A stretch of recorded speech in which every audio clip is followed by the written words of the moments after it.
Hello everyone, welcome back to GSM Tips.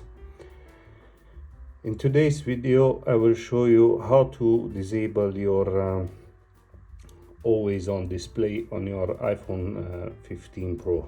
As you can see, by default it comes like this, and so if you unlock it and you lock it back, it will display the it's nice in a way. It will display the clock, but still it will have a bit of light which will consume your battery and is not very healthy for your phone. So for this, what you want to do is go into settings, scroll down, display and brightness, scroll down again. So you have this option, the one before last, always on display.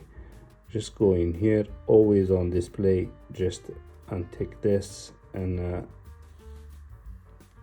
this time you can see it's going completely dark. This is it for today. Thanks for watching. I'll see you next time.